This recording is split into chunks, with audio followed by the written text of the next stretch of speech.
Good morning, everyone from Seoul, Korea.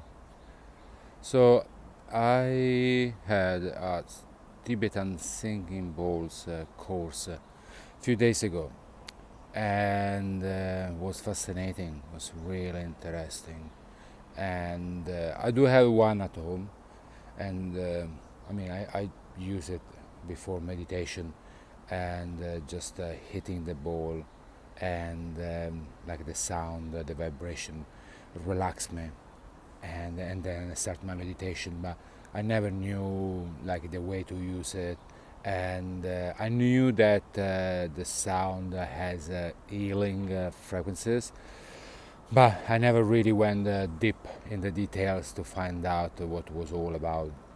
So when it came to this opportunity at the temple I'm staying, I took advantage because I found it like would be really interesting. And initially, all I thought was just like the way how to hit it, the way how to like moving around, making vibrations. But then, like going deeper, actually, it turns out that it's used for chakra healings. And after the teacher explain how to hold it and how to eat it and so on, we came into, I think, for me it was the most interesting part, and it was how it is used from healer to clean all your chakra. Now in spirituality, people believes that we have 7 chakras, has the planet as well, as we all connected, we are all one. So the vibration release, like basically send out energy in the form of frequencies, and that's what it can heal your body, so your chakras. So there are 3 type of techniques, and the first, you literally hit the ball, and while vibrating you put it on the top of your head, so on your crown chakra, and then while still vibrating you go all down, all down, all down, until the last chakra. The second, again you hit it, and then again you go on the top, and then you go at the bottom, and then you go on the right, and then you go on the left, and then you put on your heart, and then you stop it. And then there is the third one, that again you hit the balls, and then literally starting from your heart, you basically in a circle, you go all around your head, and then you stop it again on the crown chakra. I found it wonderful, and the sound obviously like healing. Now every bowl are made differently, so every bowl it's made to release a certain sound, a certain frequency, that it's specified, like it's focus of one of the chakras. So you might have one for your throat chakra, one for your crown chakra, heart chakra, plexus chakra, and so on. So so that and then you can have one that actually is to go through all of them. So that was like something that I kind of knew, but I didn't know that much. So that was a very deep insight for me. Wonderful, it was really wonderful information. Something that when I will be back home, will do it with my singing bowl. That is actually, it's focused actually for my throat chakra. And actually I realized that basically the name of it I forgot, but like the stick, the one you used to eat, it's actually, I need to buy a new one, because the one I had, it was missing one rubber that goes around, that it is to hit the ball. See, I didn't know, so that with this course I found out that there was something that wasn't right. Now, the most interesting part was toward the hand, and it was powerful because so toward the hand, the teacher, she told us to lying on the mat, but face with our head, so the crown chakra, facing the balls and hair. So we were in a half circle, and all with our head. I always confuse hand, and head. With our head toward head. So with the help of music as well, she started. But initially it was like a very obviously it was all in purpose for a reason.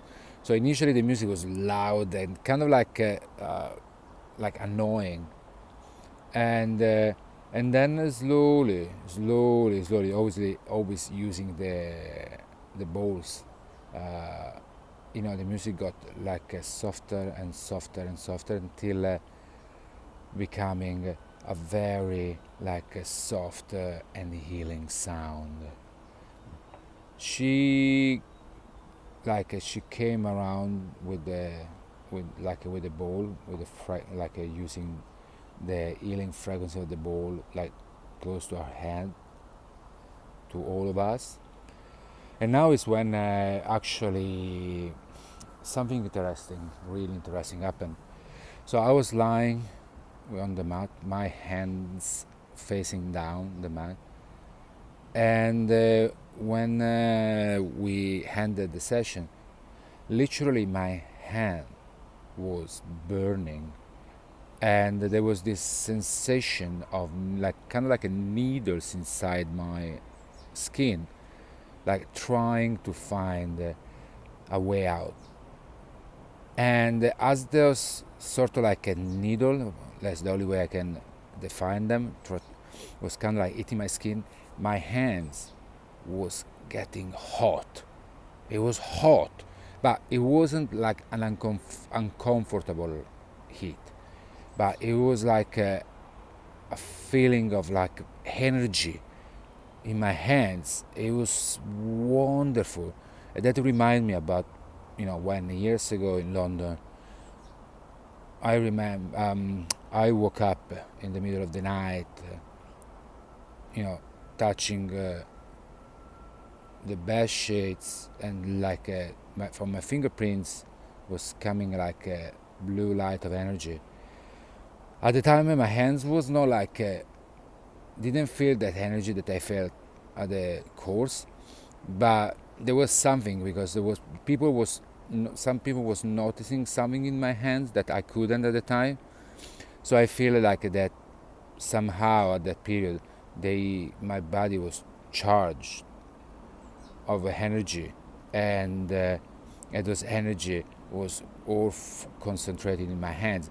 Because I remember the morning when I woke up after that experience, I took my jumper, and it was like like the static, the electricity was like loud, like never, like like sometimes you remove your clothes and you can feel some static, but was like literally like a loud sound of electricity, moving around my body while taking off the jumper. So it is interesting because this is something that yesterday actually I noticed, because I was touching certain things and I could feel the static. Now, this morning again, because at the temple, so the temple where I am is called Justbe temple. It's a temple stay, and every morning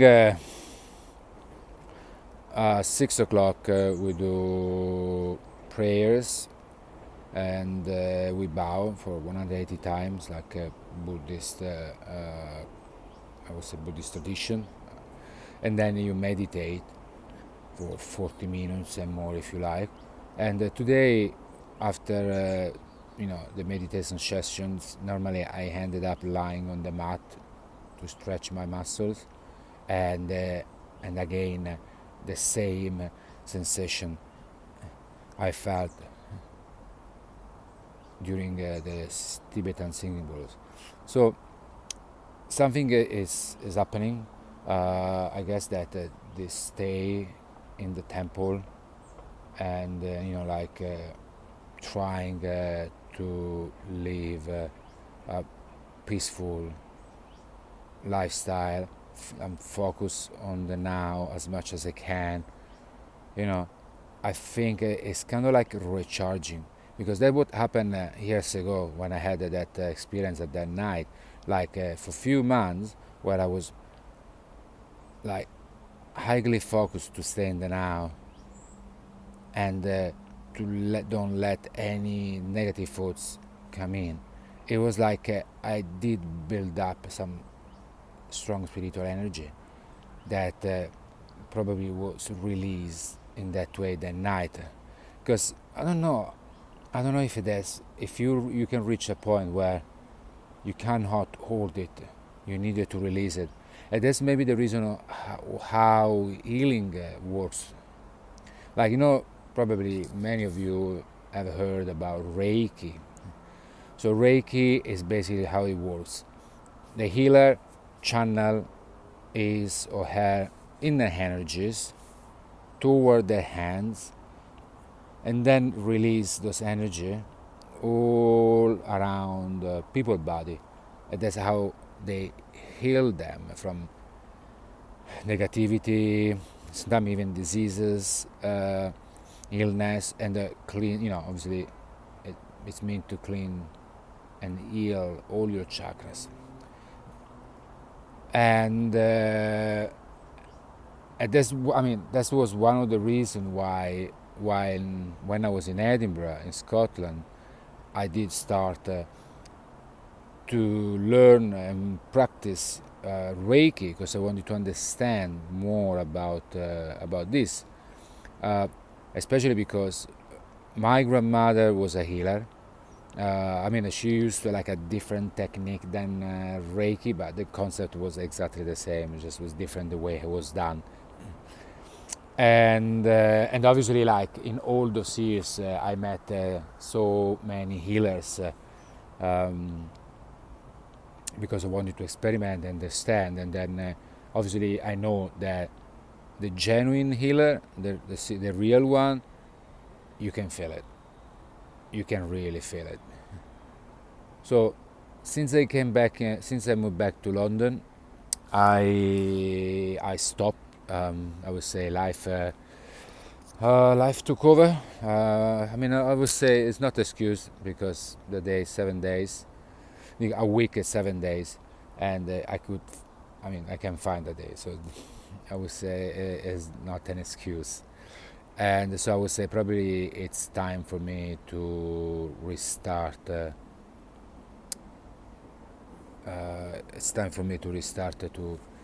researching and maybe start to practice and learn about Reiki, because if I can develop this gift that I believe we all have. It's what the difference is. Say some mosquitoes. The difference is only about how, like, the mosquitoes follow me around.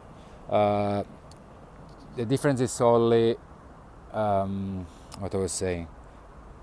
Yeah, it's all like everybody. I believe that everybody has a gift, has a healing gift. Yeah, someone is more advanced because maybe many like a reincarnation, many lessons learned, so they naturally developed, they naturally understand that.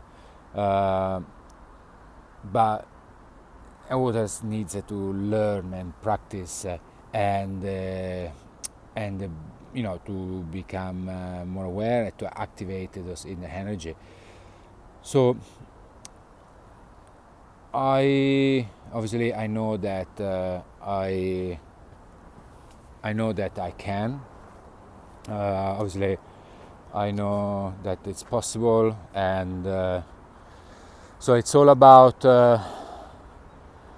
now. Once I'm back in London from this trip in Seoul, literally starting to focus on Reiki and healing, and to develop whatever like a new understanding I gained from this experience and in Seoul and in this temple. Because as a philosopher said, our society doesn't need more business people, more entrepreneur, more more money. This world, more celebrities, more sport player. This world needs more healer, needs more caring people. It needs people that wants to change it for better, helping other people. This world literally needs more healers and less corporations. So I think the time is coming, and the mosquito is coming as well. So the time is coming, and it's gonna be only up to me when I'm back. Have a nice day, everybody, people.